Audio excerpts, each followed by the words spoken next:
This is the morning swim show for Monday, August 16th, 2010. I'm Jeff Cummings, sitting in for Peter Bush, and I'm glad to be talking this week to three Australian swimmers who will be contending for gold medals at the Pan Pacific Championships. First up today in the Finis monitor is Ashley Callus, a longtime member of the Aussie national team and a national record holder in the 50 freestyle. And Ashley joins us right now in the Finis monitor. Ash, how are you doing today?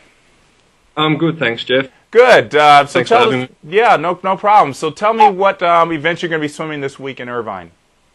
Oh, look, pretty simple, Jeff. This time round, I'm just doing the 50 metres freestyle, which is contested on Saturday. So very much looking forward to that and pretty confident of a positive result.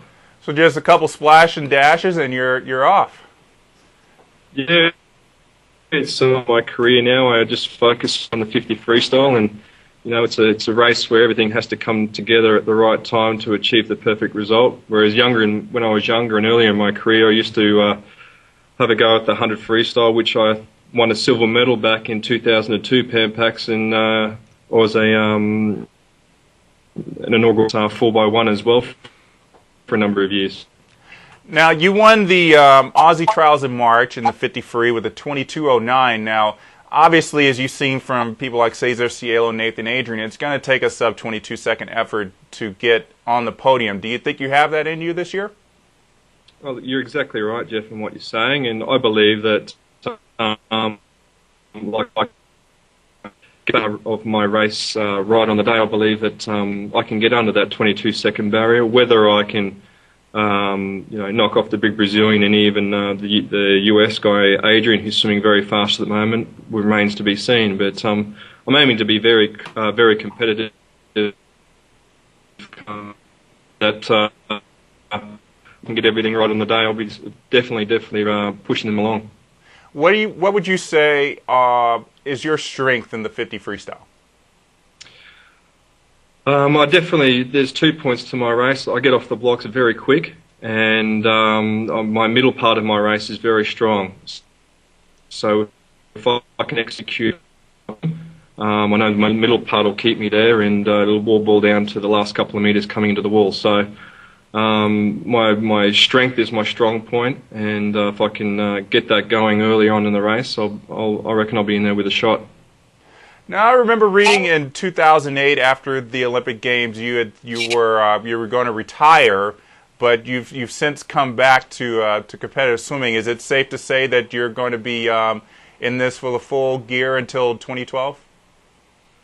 At this stage, Jeff, it's hard to say. I have a life outside of the pool, which is involved in real estate, and I believe the brand that I work for, Coldwell Banker, is quite dominating over here in the US. I think that after 2008, I learned a lot about how to train as a sprinter, and I learned a lot of things in regards to training techniques, and I think I had a little bit more to prove to myself after finishing fourth in the 50 freestyle, and it kept the question mark there and the competitive juices after a little bit of a layoff. It came back. I've got a fair bit to prove to myself, and if I can, at my age, at 31 now, and if I can be competitive over the next 12 months, then, well, you know, you're not that far away from potentially my fourth Olympic Games, which I don't believe any Australian male has accomplished yet. So that would be a nice feat.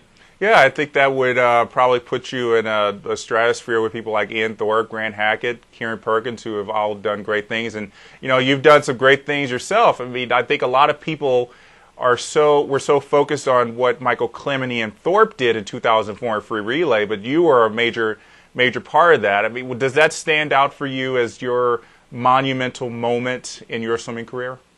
Yeah, it's definitely one of the highlights of my career, where we apparently smashed the Yankees, not like guitars, not the other way around as it was built up to be. But yeah, definitely a highlight of my career, and also winning the World Short Course Championship in the 100 metres freestyle back in 2002 was a big milestone in my individual career. So unfortunately, midway through my career, I suffered a bit of illness and me back. That's probably another thing that's keeping me going in this sport, is making up for a little bit of lost time. So yeah, that's where I'm at. Well, you had also said that you got fourth in the 50 free in Beijing, and you just mentioned you're making up for lost time. How often do you think about the fact that you got fourth in the 50 free, and how much does that propel you forward every day in workout? Oh, look, the fourth and the 50 freestyle in Beijing was like a gold medal for me. I don't believe that anyone expected, apart from myself and my coach at the time, expected me to make the final. So my aim was to make the final in Beijing, and the fact that I won a medal by .1 to finish fourth, absolutely wrapped and ecstatic. And look, I don't look back on finishing fourth in Beijing as a lost opportunity. I see it as an opportunity to move forward with my career now from where I'm at. So it's definitely something that I guess propelled me into the sprinting ranks, and people certainly do look at the name of Ashley Callus now to see where he is at, because someone to the 50 freestyle now. Well, Ash, I'm sure you're definitely in the running for a medal this week at Pan Pacs, and we look forward to seeing you Saturday in the 50. Great, thank you. All right, that's Ashley Callus joining us in the Finis Monitor. And just to remind you, Swimming World TV will be on deck in Irvine at Pan Pacs, providing you with lots of content. Just go to Swimming World TV starting on Wednesday to get the best coverage. And tomorrow on the Morning Swim Show, we'll talk to world record holder Brenton Ricard about going up against the best breaststrokers in the world. We'll see you then.